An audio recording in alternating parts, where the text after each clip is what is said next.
13,000, మగపిల్లగాడు పుడితే 12,000 రూపాయలు. ఇట్లా ఒక మానవీయమైన పద్ధతిలో అందరినీ మంచిగా చూసుకున్నాడు కేసీఆర్ గారు. అట్లాగే ప్రాజెక్టులు కట్టిండు, రోడ్లు కట్టిండు, మున్సిపాలిటీలు బాగా చేసిండు, గ్రామాలు బాగా చేసిండు. కాబట్టే భూముల ధరలు కూడా పెరిగినాయి. మీ రంగారెడ్డి జిల్లాలో, మేడ్చల్ జిల్లాలో, హైదరాబాద్ చుట్టూతా బ్రహ్మాండమైన రియల్ ఎస్టేట్ భూమి వచ్చింది. మళ్ళీ ఇవాళ ఏమైంది ఆలోచన చేయండి మీరు. ఇవాళ పరిస్థితి ఏంది? పూర్తి స్థాయిలో రియల్ ఎస్టేట్ డామ్ అన్నది. పైసలు లేవు మార్కెట్లో ఇవాళ దగ్గర. వీళ్ళు ఇండ్లు కట్టుడు కాదు, కూలగొట్టుడే ఉన్నది. హైదరాబాద్ లో ఒక్క ఇల్లు మంజూరు చేయలే కొత్తది, కానీ కొన్ని వేల ఇండ్లు బుల్డోజర్లు పెట్టి కూలగొడతా ఉన్నాడు రేవంత్ రెడ్డి. చూస్తా ఉన్నారు మీరు. ఒకరోజు అమీన్పూర్ లో, ఇంకొక రోజు కుకట్పల్లిలో, ఇంకొక రోజు ఇక్కడ సాయి ప్రియ లేఅవుట్ లో, ఫిర్జాదిగూడలో, ఎక్కడో దగ్గర బుల్డోజర్ పెట్టుడు, గరీబోళ్ళ ఇండ్లు కూలగొట్టుడు తప్ప ఒక్క మంచి పనన్నా చేసిండా? దయచేసి ఆలోచన చేయండి. ఇక్కడికి వచ్చిన మిత్రులను, ఈరోజు పార్టీలో చేరుతున్న మిత్రులను నేను ఒక్కటి కోరుతా ఉన్నా. మనం ఇవాళ కొట్లాడుతున్నది అధికారం కోసం కాదు. మనం కొట్లాడుతున్నది మన కొత్తగా ఏం కాదు అధికారం. 10 ఏళ్ళు అధికారంలో ఉన్నాం. కానీ ఇవాళ కష్టపడి సాధించిన తెలంగాణ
ఇట్లున్నది. కాంగ్రెస్ పాలన ఎట్లున్నది? ఒక ఇట్లున్నది. పొద్దున పూట ఎండాకాలంలో కరెంట్ ఉండదు, తెల్లారి 3టికే ఫ్యాన్ బంద్ అవుతుంది, బయటికి పోదామంటే దోమలు. ఈ రోజు పరిస్థితి ఎట్లా ఉందంటే నిజంగా కూడా హైదరాబాద్ లో ఎవరన్నా సంతోషంగా ఉన్నారంటే ఇద్దరు సంతోషంగా ఉన్నారు. ఒకటి దొంగలు, రెండోది దోమలు. వీళ్ళిద్దరే సంతోషంగా ఉన్నారు.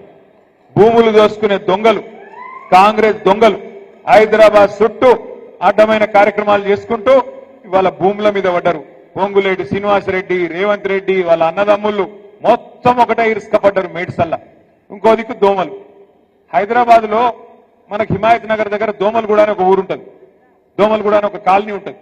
నేను మొన్న అందుకే అసెంబ్లీలో చెప్పిన, మీరు మొన్న రేవంత్ రెడ్డి గారు మొన్న ఈ మధ్యన మీరు మన్మోహన్ సింగ్ పేరు మీద ఒక రోడ్డు పెట్టినవాట, డొనాల్డ్ ట్రంప్ పేరు మీద ఒక రోడ్డు పెట్టినవాట. అవన్నీ కాదురా భయ్, ఒక పని చేయి.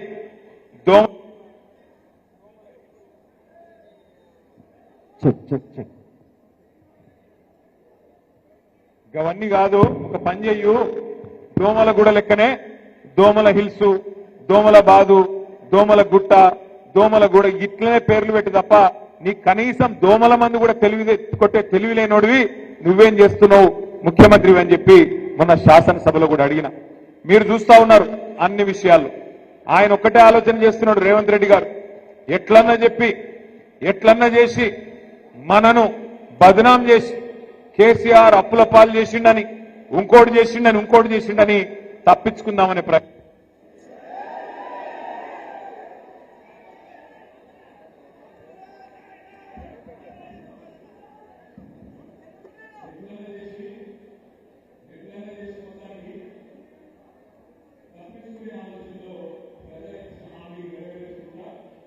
ఆలోచనలు ఉన్నారు, కానీ వదిలిపెట్టే సమస్య లేదు. వాళ్ళు ఇచ్చిన 420 హామీలు అమలయ్యేదాకా, వాళ్ళ 420 పార్టీని గద్దె దించేదాకా వదిలిపెట్టకుండా కొట్లాడదామనే మాట గట్టిగా మీ అందరికీ నేను మళ్ళొక్కసారి విజ్ఞప్తి చేస్తా ఉన్నా. ఇంకొక పార్టీని కూడా మనం కంట కనిపెట్టుకొని ఉండాలి. ఇవాళ భారతీయ జనతా పార్టీ వాళ్ళు కేంద్రంలో అధికారంలో ఉన్నారు. ఇప్పుడు నేను రాంగా చూసుకుంటూ వచ్చిన ఈ ఉప్పల్ ఫ్లైఓవర్, అది భూమి పుట్టినప్పుడు పుట్టింది, ఇంకా కడతనే ఉన్నారు. మనం హైదరాబాద్ లో 42 ఫ్లైఓవర్లు కట్టినాం, ఒక 4-5 ఏళ్లలో కట్టేసినాం. వీళ్ళు అది కేంద్ర ప్రభుత్వ ప్రాజెక్ట్. అది మేము కడతాం రాయి అంటే కాదు కాదు కాదు మేమే కడతామని తీసుకున్నారు. అది నేషనల్ హైవే జాతీయ రహదారి మేమైతేనే కడతాం, మేమే సిపాయిలమని తీసుకున్నారు. ఏమైంది మరి ఈరోజు? 8 ఏళ్ళు ఏమైంది, ఇంతవరకు అతి లేదు గతి లేదు. ఉప్పల్ నుంచి నారాపల్లి వరకు కింద రోడ్లు నరకం, పైన ఫ్లైఓవర్, అది పూర్తి అయితేనే లేదు.